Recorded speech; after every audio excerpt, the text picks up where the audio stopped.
Good morning, everybody. How y'all doing? Yamez here with Allen Metal Forge, and we've got Adam from Speargrass Forge and Sully from Transcendental Artist Studios in the house. We also have Trail Dust listening in. Well, no, I can't say that. He's just in the chat. uh, so in the YouTube chat, what's up, Trail Dust?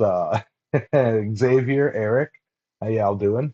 Um, I know it's early. Everybody kind of meanders their way in, so the beginning's a little bit. Uh, Nobody listens to the first 10 seconds of this stuff. I know how it is. um, Stephen Parsons, Yeah, welcome. Yes. Yeah. it looks good. Yeah. Oh, what? Bortagov, Mountain Home, Paul Orchard. People are filtering in. Hey. Um, yeah. So anyway, what y'all been up to? On Friday, it was my birthday, so I did Happy as birthday. much as I could to do absolutely nothing. It's tough doing nothing.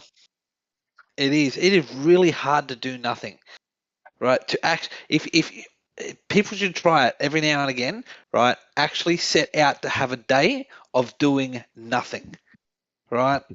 Not like and no yard work, no washing the dishes, no doing laundry, like actually just doing nothing, and you would be surprised how hard it is to do. So Right. yeah, so Friday I did nothing, and last couple of days I've been running around my yard like a madman. Tomorrow I have we have progress on the workshop. I have a guy coming out with the machinery to do clear one of my boundaries, which is a legal requirement for fires here.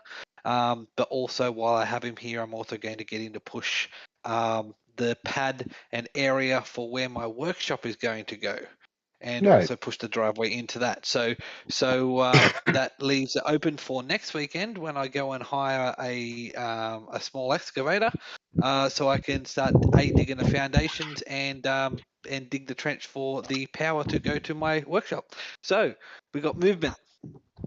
Yeah. Nice. I got a little bit of movement on stuff at my place too, but I'll get to that in a sec. Uh, so what about you, Sully? Oh, morning, everybody. I am, yeah. I had a very, shall we say, not busy week, I guess. My partner in crime, my swamper cousin Ryan, he was on vacation off to the northeast United States, and so I didn't get much work in over the week. Just about 3 days, so it wasn't too awful bad. No. I mean, enough to pay the bills. And let's see what else. Then I came home because we had a storm blew in on Wednesday night, and blew my chicken coop over. I mean, like middle of the night, chickens in it, roosting and everything, and the whole dang thing went over on its side. And Wow. That was the picture I saw. Yeah. yeah. And chickens all got rounded up and put in a separate enclosure where they were before I built the chicken coop.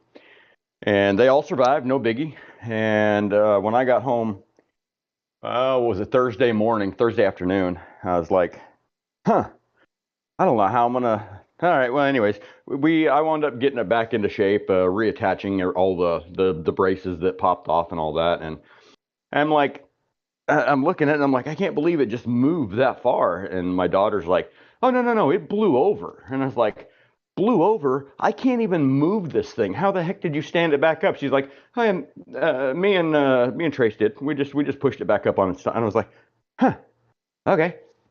Yes. For me to move it around, I had to put the dolly underneath one corner and kind of pick it up so it's got wheels, Yeah.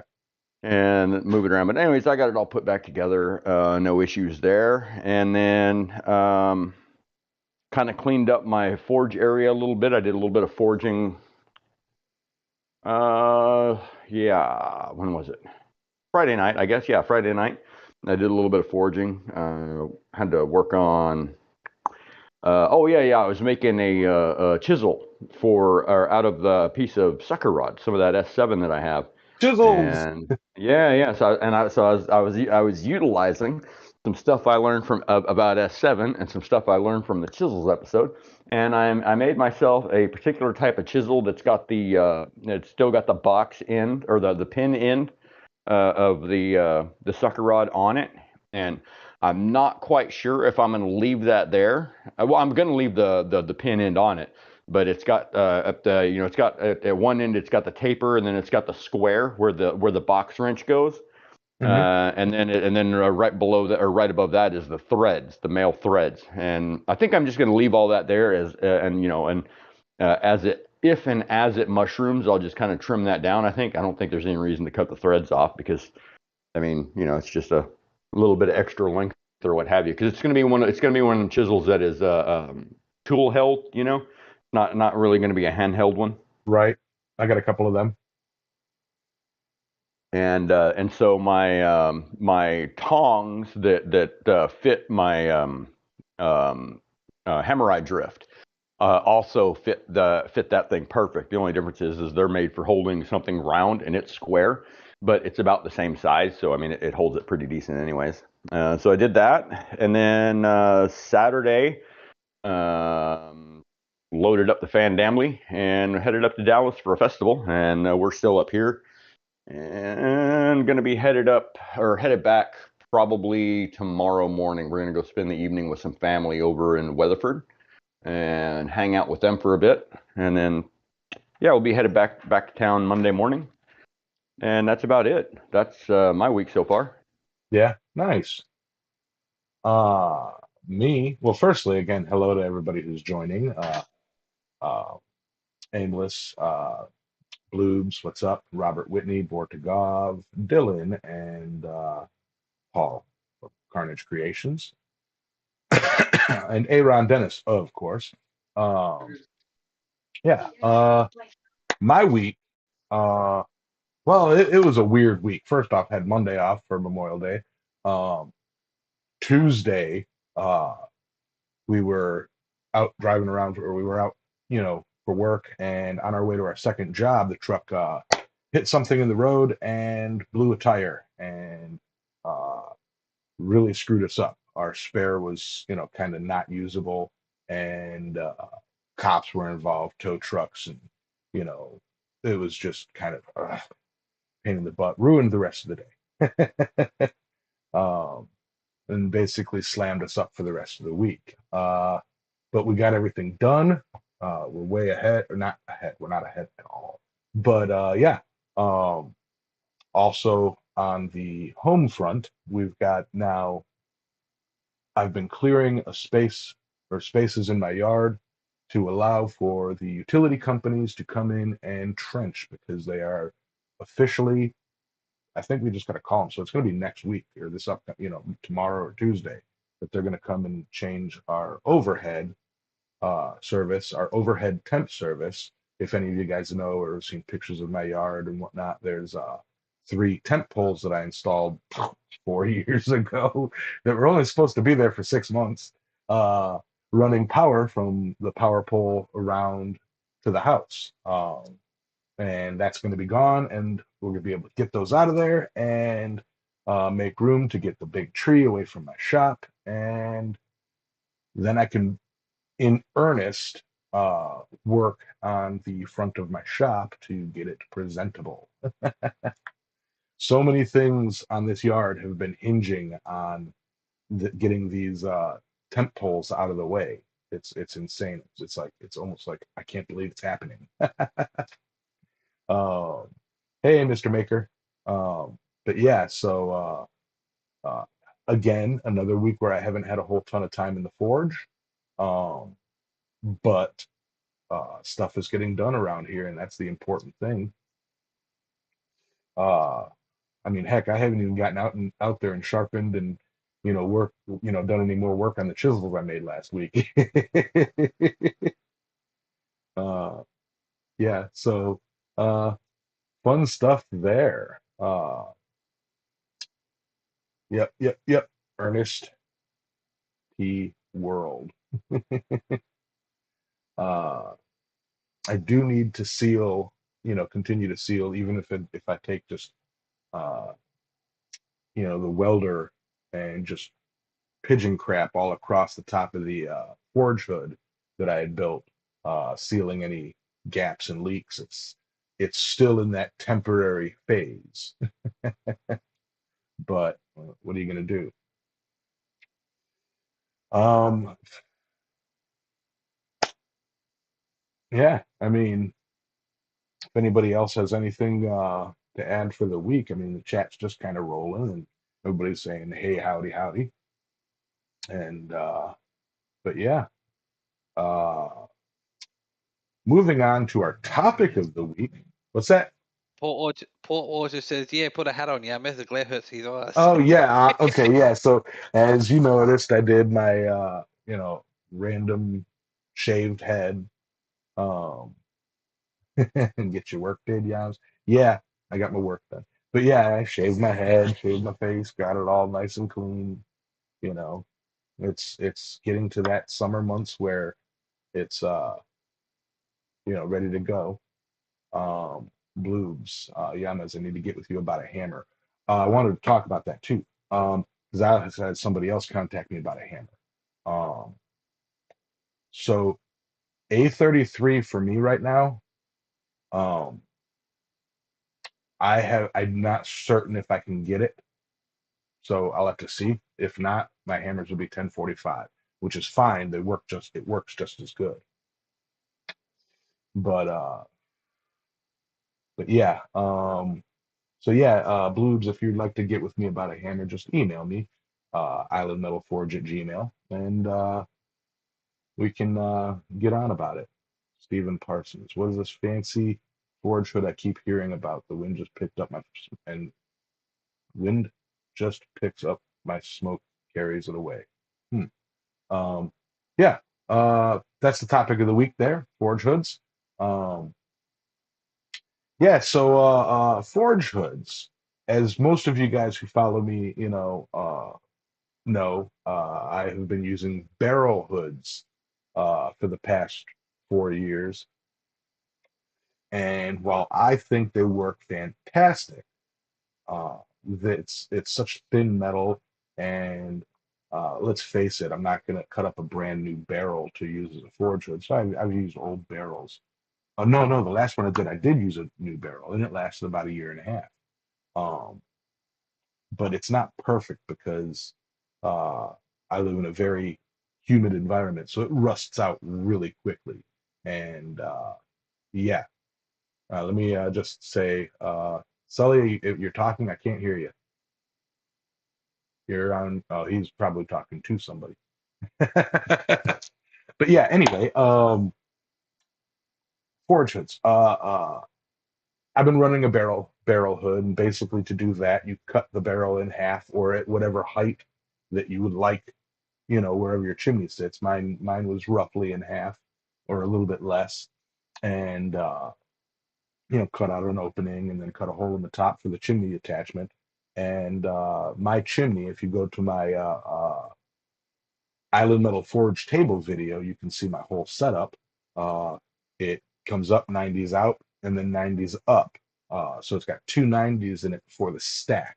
My stack is 8 inches and goes up about 5 foot above the roof line, um, which is you want that stack above the roof line. Not at some point I had researched all of this and I have no clue where all my paperwork is, whether it's on my old phone or on my hard drive that I don't have plugged in right now because I've got my cameras plugged in.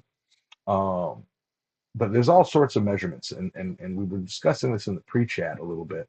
Uh, but while it is true that every forge is a little bit different, and so therefore every forge hood will be a little bit different, um, the general idea is you want a nice large chamber in the stack, to get the draft going. The hood kind of collects the smoke, and the real workhorse of the ventilation system that is the forge hood and chimney is the stack. Um, as few bends in it as possible. Those 290s reduce my efficiency by like an insane amount. Um, and the fact that it's 8 inch, which is fairly small for what it needs to be, my forge hood probably runs at about 60% efficiency, if I were to put a guess on it. Um, Absolutely, Aaron. If you have a propane forge, you don't need a hood, because you're not getting rid of smoke, but you do need ventilation. Um, so open a window.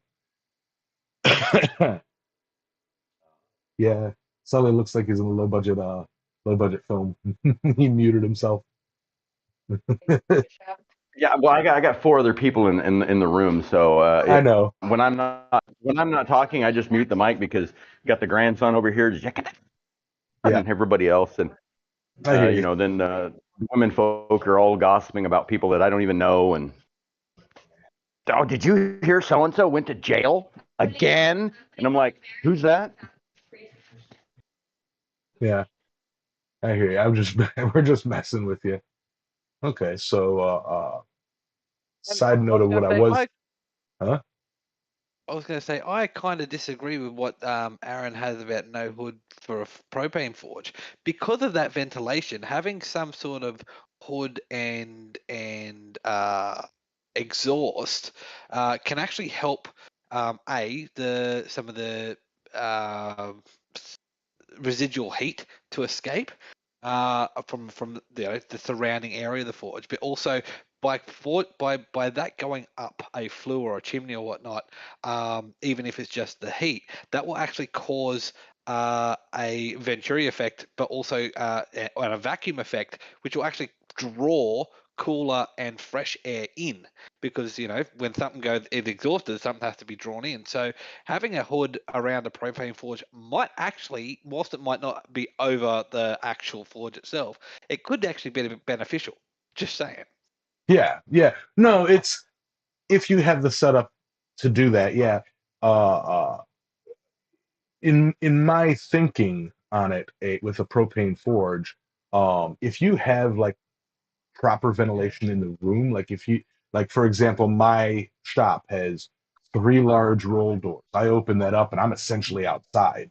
Um, any questionable or question about the fumes or the fresh air is moot. It's all fresh air. Uh, the heat goes up into the ceiling, gets blown away from the wind or the fans, and it kind of just works. If I were in an enclosed space, like in the winter when I use my forge hood or when I use my propane forge in the winter, I'll set it under my forge hood and work through it from there, so that it has that draft to pull in fresh air. um what's up, Roy? Yeah, and hope you have a good week too. But yeah, primarily you think of a forge hood with as removing smoke. Um, so yeah, uh, and Roy made a good point, because Roy's got a big, wide open barn shop, and his forge doesn't have a hood, and he burns coke. A couple things about that, Roy. Coke, coke really doesn't smoke up as much as green coal does. So that's less of a factor. Plus, I've seen that your shop wall, you got a lot of gaps in it. You got the big barn door. You got some plenty good ventilation, you know. So, you got Now, that going. What's now up, Durant? I'd like to add in. So like my the forge hood at my home shop.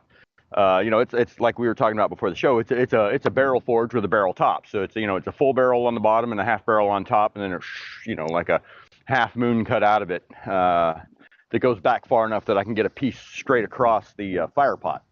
Um, And that one works once it gets hot. I mean, before it gets hot, I got to have both doors open because, I mean, it just, especially if, because when I primarily forge with coke at home because I'm in town. And of course, I live on the edge of town, and it doesn't matter when it is. If I light the forge, the smoke is blowing right straight into town.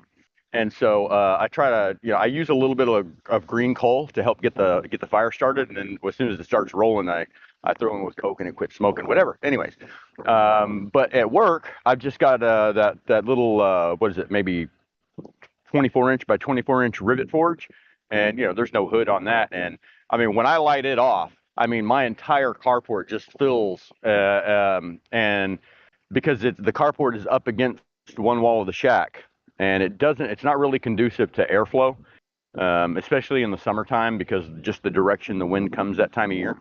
And so, yeah, it's a little bit difficult to deal with, but the upside of not having a hood, because I thought about actually putting in a hood there and venting it up through the top of the carport.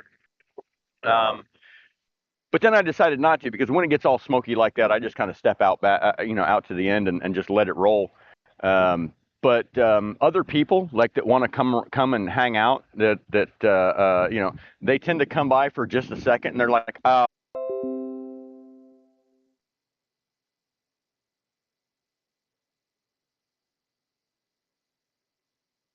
Hello? Hello? Am I back? no, I'm only in the Discord. Okay. Okay, There I'm we go. back. I think we're back.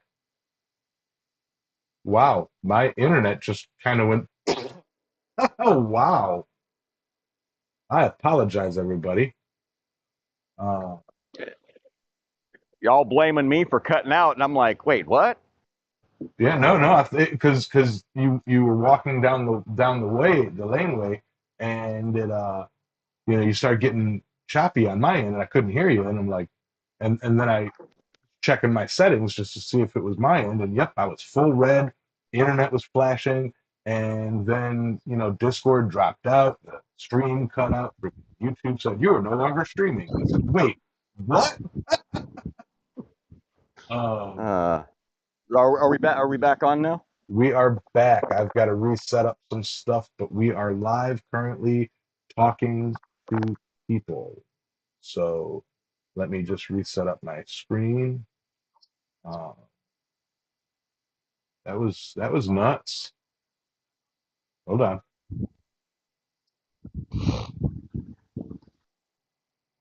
Oh, that's that talking. Okay.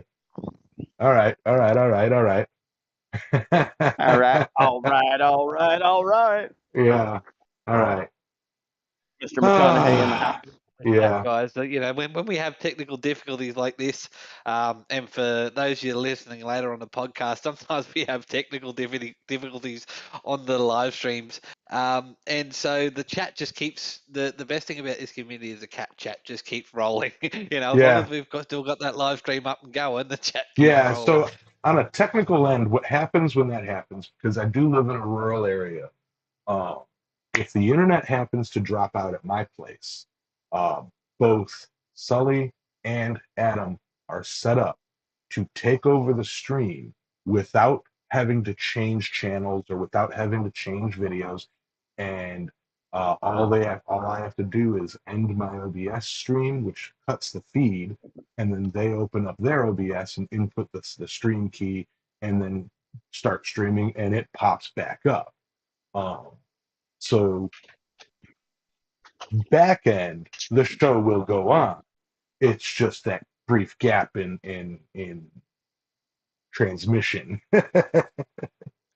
So arg, you know, uh, we set up for success. Hello, everybody. Welcome back.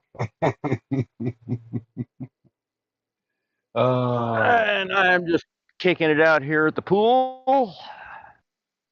It's too bad we can't have the girl from Ipanema song playing in the background whilst we transfer over to the new streams. I wish I could have. I wish YouTube had a technical difficulties option for streamers where when when the stream drops, you can set an image to play with a tune, and that would be great. Having like a picture of me holding a bottle drunk at the forge, tripping over a chord, and then say technical difficulties, and then like,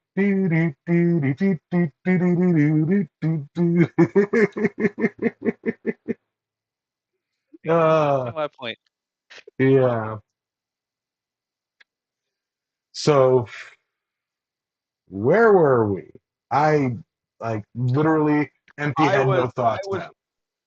yeah, I don't know. I was talking about something, and it obviously wasn't important because I don't remember what it was, Yeah. and then it dropped off, and I was like, well, never mind. I'm not repeating, or I'm not gonna go through that a whole spiel again. So Okay. Yeah. So we Back were up. talking. Where I'm asking the chat and the YouTube, where were we, or what was the last thing we were talking about? Because I didn't notice when it dropped out until I stopped hearing something. And right, and it could have dropped. It could have dropped out like before I even started going down the stairs. I don't even know. yeah, Where we were. and you're right. This will make for an interesting episode for the podcast. And as you know, one thing I love about lives is you get to see the trials and tribulations, the foils and the successes and everything. So, uh, and those of you who listen to the podcast, uh, Sully does the editing. It's actually Sully's baby. Yeah, So I'd like to say those of you that have downloaded it and listened to it, thank you so much. It really does. It means a lot because even though you may have already heard it live, it's a little bit different when I go in and I clip out all of the pauses and the little bits of confusion. It kind of streamlines it a little bit. But it is a bit of work, and so I appreciate it if you do take the time to download it and listen to it. It helps us out with the numbers, and it doesn't take a whole lot of numbers to make a difference. So, right, man, the dang hotel just started playing music all through speakers all around the outside, and I'm like, ah, okay, trying to get away from the music playing because I don't want any copyright tags where I'd have to download the episode from YouTube, clip that stuff out, and then re-upload it. Because if I do that, I think we lose the live chat replay. all right, So, anyways, I think I'm over here by my car now, and I think I don't have anything going on. right. Oh, hey, there's some other news for the week. I spent a good bit doing an intro bit that we won't get to use this week. Adam, did you get a chance to listen to that? Really? Apart from Friday where I did nothing but I wasn't really focused, and I think you did. By the time you did it, it was like you did that on Wednesday, which was my Thursday. So I haven't really had a chance to listen to it. No, not the episode. The middle of the week intro that I posted in In a in our Discord. group. Yeah. Yeah. No, I haven't Okay. actually had a chance to listen to it. No. Oh, okay. I actually can play that. Well, I don't know if it's well. I tell you what. Go ahead and run it at some point during the day, and then because I don't know about if YouTube's gonna apply fair use on that or Oh, they not, won't. They and won't. I don't think they will. All right, guys, we'll do this. Do you guys want to? This is something benefits to the members, okay? Because one thing that we were going to be doing was any of these audio clips and everything we were going to be uploading as test videos to pull audio from in the members only video section. Um, and that's another purpose of it. We found that we didn't actually need to, but it might be neat to show you guys kind of what we're working on behind the scenes. It's boring technical stuff, but yeah, I can actually go into the chat and find.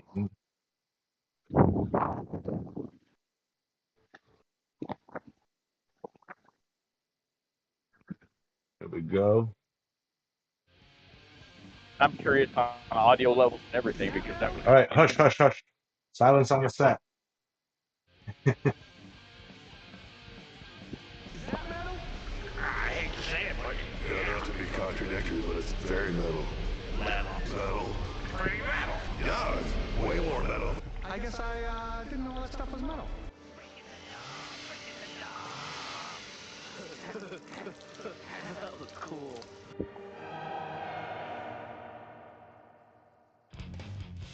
It's the metal of the week. Now that was a little quiet because I had the volume in Discord turned down some, but Well, we couldn't hear it at all. yeah, and I know you guys couldn't. Now, that's got okay. So the one you played is a 30-second one, right? The revised version. To the revised. Okay, yeah. The first one was like a minute long, and that was a bit much. So I whittled that one down to about 30 seconds. Yeah, it's 30 seconds exactly because the whole thing is 31, and there's a bunch of pause at the beginning. Wind. Sure. Yeah. I forgot what I was going to say. Never mind. I know what I was going to say. That's why we need to get you a soundboard, Yamez. So I can put that in.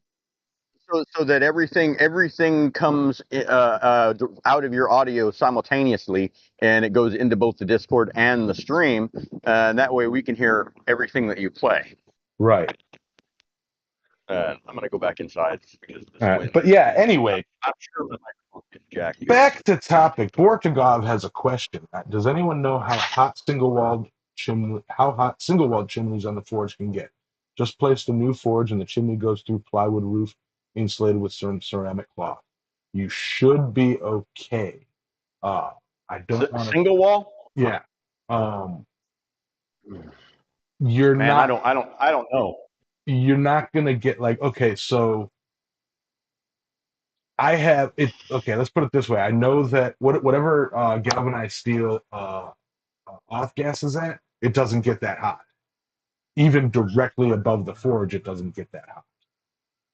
Correct. Because I use galvanized steel for my chimney, and it, like, yeah, the inside is sooty, but the outside, no change. So yeah, there's I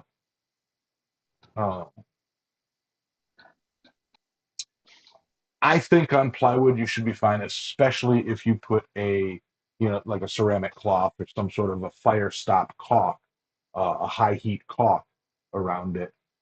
You should be totally fine. Yeah, mine is single wall, but it goes through a galvanized tin roof, so I don't really have any worries there. And yeah, like I said, mine hasn't gotten hot either. Okay, now we're slowly getting back into topic here. Like Roy had said, you need a pressure difference. What's that? I say air is a good insulator. So, I mean, if you're going straight from the back of your forge into a wall, then like as I've seen single wall get red hot. But mind you, that's when it was that was optimal draw off a really hot fire for a single wall right at right within an inch or two of the actual fire. Normally under normal operating conditions, I've seen them get black hot or hot to touch, searing hot to touch, but never really enough to cause any burning. But again, if you've got 6 to 8 inches between where the end of the fire is, where it enters the fire pot or the fire pit, and then to the wall, or if you've gone straight up and go through the ceiling, that's plenty of room. It's not gonna get hot there to burn. Roy brings up to 600 degrees Fahrenheit, depends on how far from the forge. All single wall terminations should be at least 6 foot over 6 inches away from combustible material. Okay. He put numbers to exactly what I was thinking. I was going to say, because if you think about it, like if you're going through plywood, my smoker, for instance, I put wood chips in the bottom and it smokes at 180 degrees. So that's hot enough to pull smoke off of my mesquite chips. So if you think about it, I mean, 180 degrees, I mean, that's less than the boiling point of water by 30 degrees or so, and so that's relatively warm, but not so hot that you can't touch it. At least not for a second. So, Yeah. yeah. But if you've got an insulator, yeah, I don't know. I like Roy's thing there. Yeah, the 6 inches away from combustibles is probably a good idea, Yeah, I was about. especially with single wall. Yeah, And what is code on stuff like that on like for water heaters and stuff or furnaces that are gas and vented? Isn't that supposed to be triple wall or something like that? But I mean I'm not to be HVAC. fair, That's Roy's HVAC. yeah. I Okay, don't well, I don't want I don't want to speak to if Roy but wants to but jump in and 8-inch triple wall is probably a bit outside of most people's price range, and they're going to be like, yeah, no. but I've thought about building a wooden chimney. You would I would, no pun. Would recommend burning going down the house. would recommend going single wall to the roof and then switch to double wall through the roof and stack.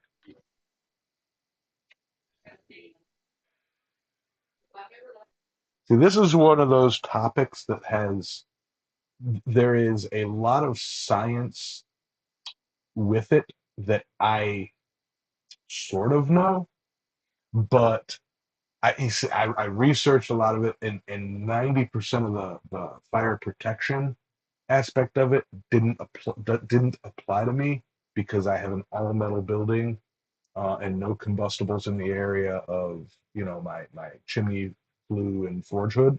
So I kind of skipped past some of that,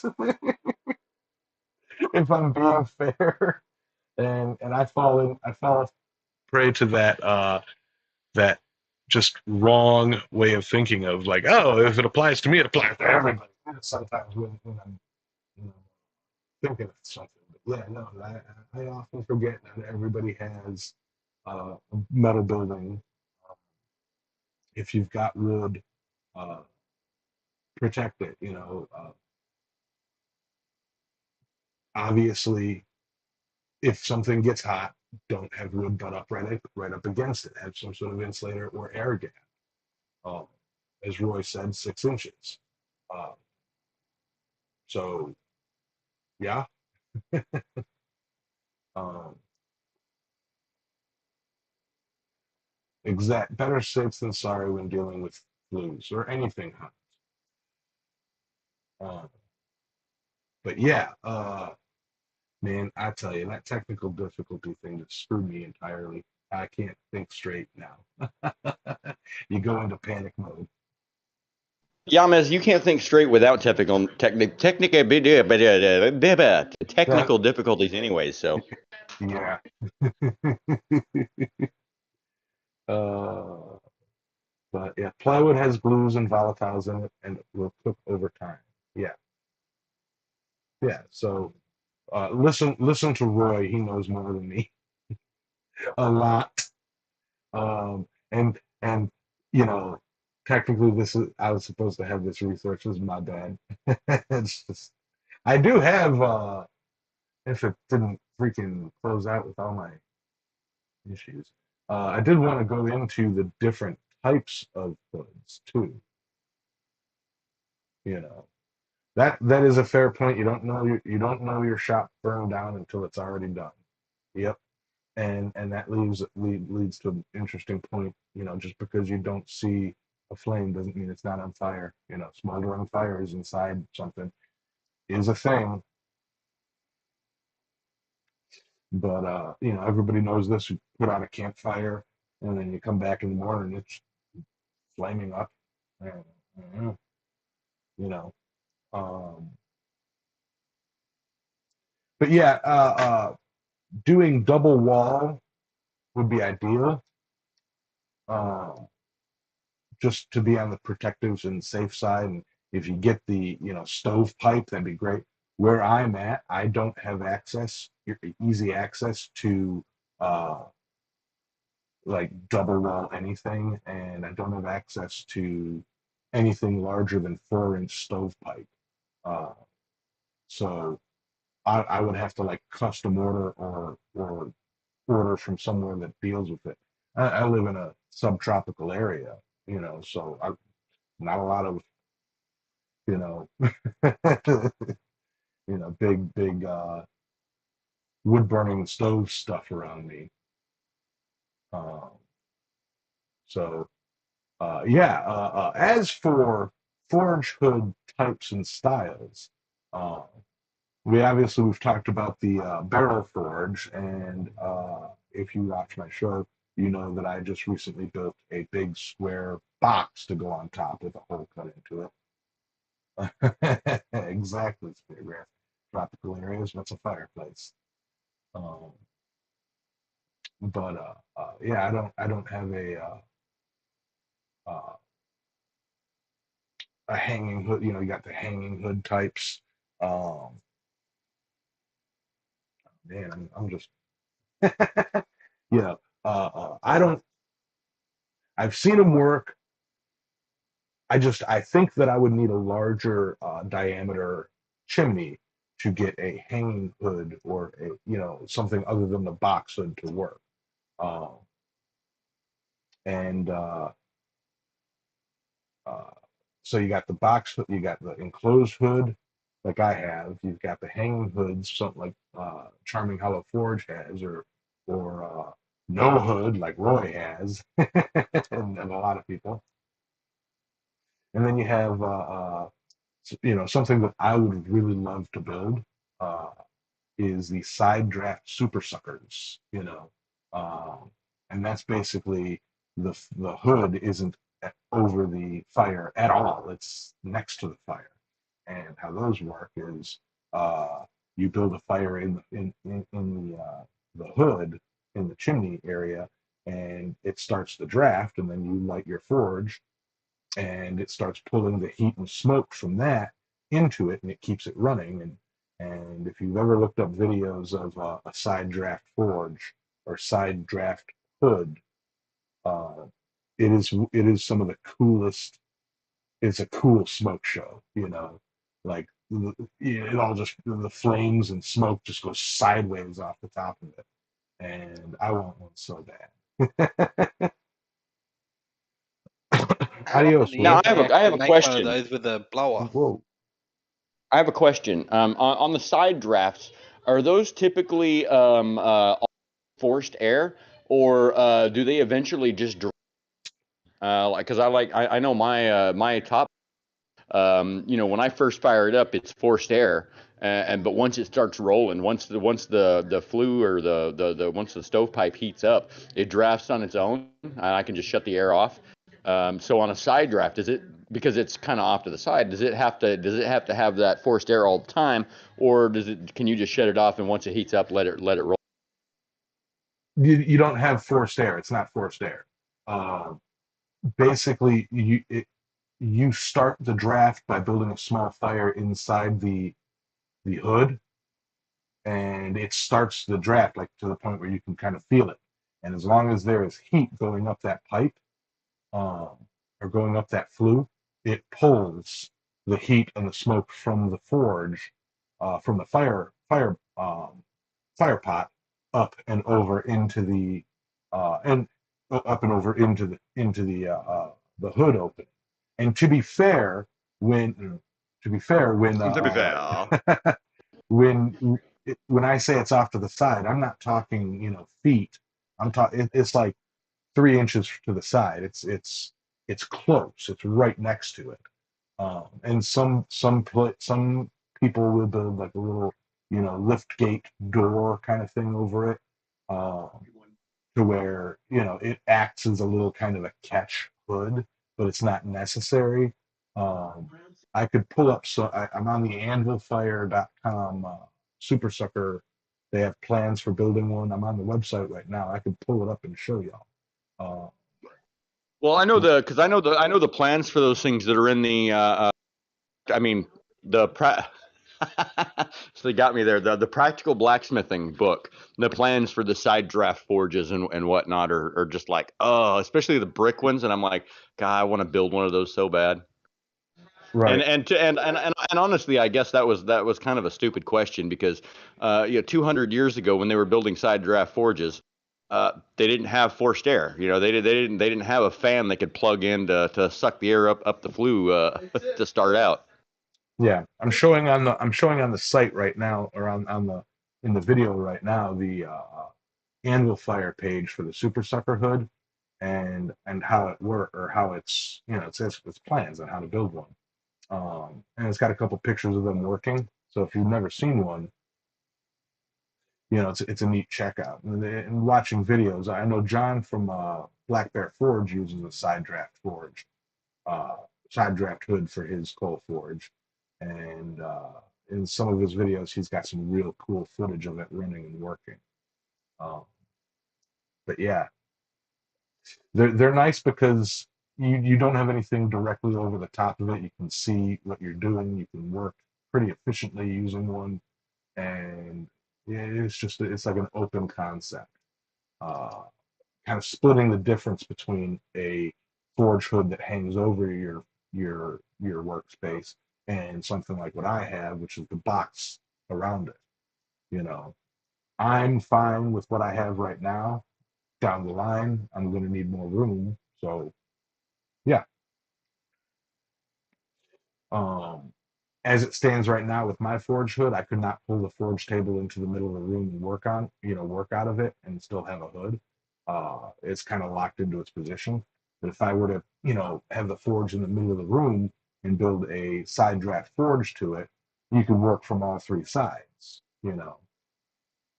Similarly, if you have a hanging hood, a hood that's hanging from chains, because I know that in the Impractical Blacksmiths book, which I have right here, it has a section on forge hoods, and actually has plans on building a adjustable hanging forge hood, and like using chains and pulleys and stuff, and the flue uh, slides in and out, so the flue stays the same as it raises or lowers. The kind of goes into a sheath, and it's real cool.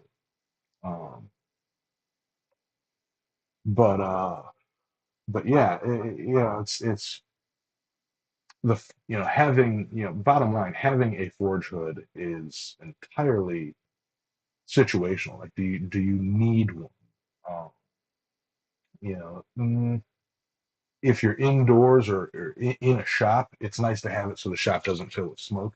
If you're outdoors, it's nice to have it to funnel the smoke away from you, so that you don't have that like campfire effect of it always goes right at you. But I mean, if you've got proper ventilation, you don't absolutely need a forge hood, you know. Um, Of that adjustable forge hood from Practical Blacksmithing up. oh, you pulled it up? There you go. Yeah, you found the page. Yep. That's another one that I wouldn't mind having. That's pretty cool, you know. There Yeah, we go. Yeah. yeah, I am also the person that has this book on hand for reference. So then Right. you've got- And did you notice you called it Impractical Blacksmithing? So, I did. I yeah, did. but and honestly, I mean, like, I think that's kind of funny and fitting as well because at the end of the day, there's a lot of stuff in that book that, by today's standards, is impractical. yeah, I mean, just because technology, the advancement of technology and whatnot, while it is all still useful and doable, I mean, some of it's like, that doesn't really make sense to do right now, and I can just do this right here and save myself about 6 hours. yeah, For building the entire stack from brick, we have pipe, blue pipe and stuff like that we can use now. I mean, if you have that much brick and that much time, in order to do it, by all means. Wouldn't it be even still, even though you could shortcut that? I mean, like, because it would take what, a couple days to build that stack out of brick if you're a competent bricklayer, yeah, or absolutely. mason or whatever. But if and you could do it in a half But wouldn't it still? I mean, in that instance, wouldn't the extra effort and the work be worth it when you got all done and you had that nice, pretty brick forge with the brick stack and everything? I mean, to me, that would be just amazing. But Yeah, of course, I've always opted for the easy route and be like, yeah, nah, I'm not doing all that. absolutely. I believe the Blacksmith's Cookbook also has a section on the forge hood. Yeah. Uh, but yeah, uh, yeah, Another one. It shows you how long they've been using side or vertical draft forges for. That one's kind of a hybrid side / vertical draft. yeah. That's called the improved style of forge. Trail dust with the practical blacksmiths, the practical blacksmithing book. It teaches you how to forge a fifth wheel for your buggy using using Swedish steel. Yeah, that's fairly accurate. Yeah, yeah, absolutely. Uh, but Deranged says 6 inch or larger is required for solid fuel forge. In a previous shop, I had a 10-inch flute. It draws even without the forge being lit. Yeah, I would definitely 6 inch bare minimum. The larger and this was something that I did want to go into, but got flabbergasted from the issue. Um, the Something's up with my screen. There we go. um, the size of the chimney itself. So 6 inches is like pretty common and easy to find at your general big box hardware stores. Um, 8 inch, if they have it, is better, and 10 inch or 12 inch is gold if you can get it. But it goes into this. If you look up chimney, like look up, building a chimney, for example, it has like volume calculations for how much draft to pull out X amount of, or to move X amount of air through the space. And the smaller the size, the more resistance, the less draft you're going to get. Uh, the idea is to get all of it out, just to have just a whoosh, move the smoke through, like get it outside without any issues. Um, but howdy donut. But yeah, any air resistance, whether it's the size of the flue or the uh,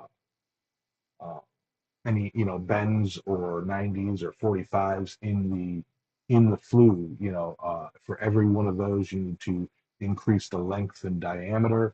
Uh, and yeah, there's calculations for all of that right now elude me. Um, but it's it's more than just slapping a box on your, over your fire pot and throwing a quick, you know, vent on it. There's a bit more to it. Like my new forge has a smoke shelf, which keeps, as the smoke is circling in the box, it keeps it from pouring out the front as it comes out. And it creates like a little uh, a path for the smoke to go. Uh, but yeah, it's yeah, it's an interesting topic. That, dang it, I had the information. I had the information to be all like, scientific and here's the information, you know, and then technical difficulties screwed me up. That and I'm getting these like bedroom eyes from Adam. over the Discord, and it's like it's so quiet I can't hear them.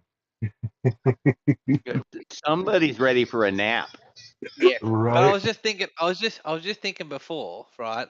We call and this is now a bit of a segue off topic. I'll take it. We call it sometimes we call this Blacksmith Church, yeah, right? Yeah. Sometimes it's just colloquially called. I just realised we have the Bible. The Bibli. we've got a Just Bibli. about everyone has the Bible. We've got a Bibli. So exactly, so in the Impractical Blacksmithing podcast with the Blacksmithing Bible. I just thought it was amusing. That was kind of like, hang on, wait, we've got one. We just need a Bible. We've got one right there. Right. Yeah. And yeah, for the most part, we've almost everybody's got a copy of that. It's not hard to find. So Yeah, and it's not expensive. I highly recommend you hit Amazon and grab one. They're like $10. I want to say I got mine off the bargain bookshelf at Barnes and Noble for like $5.99, and I was Yeah. like, oh, yep, not passing that up. Yeah, definitely.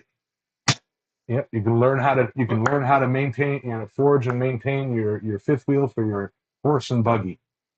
And you read that, and I was like, I just mentally got an image of a buggy with a fifth wheel on the back, pulling a reefer trailer. Yeah, I mean, I can't find that chapter. The average cost of practical blacksmithing, even in Australia, is at the top end about $60. That's Australian, so it's about $30 US, 35. There you go. I was trying to find the fifth wheel chapter. Like show a buggy, show a horse-drawn buggy and carriage or whatever, hauling a Yeah, freaking I wonder if modern. that would be followed with a short section on how to properly lubricate your fifth wheel with tallow. Yeah, probably.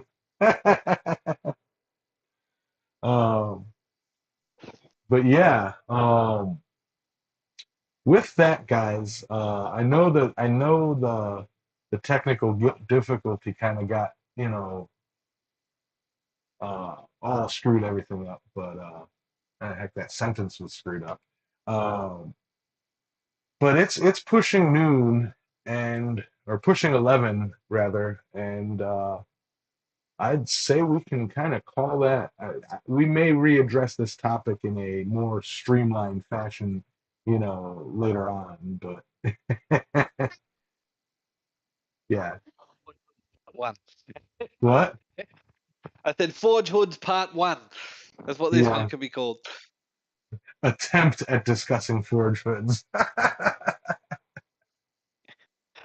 What are you gonna do?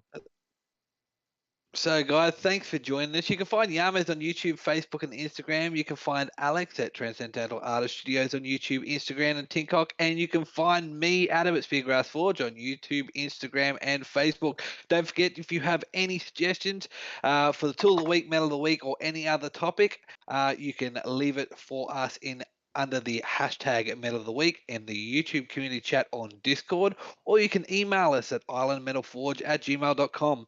If you have found us on Spotify and Anchor or your favorite podcast provider, thank you very much. We upload every Wednesday.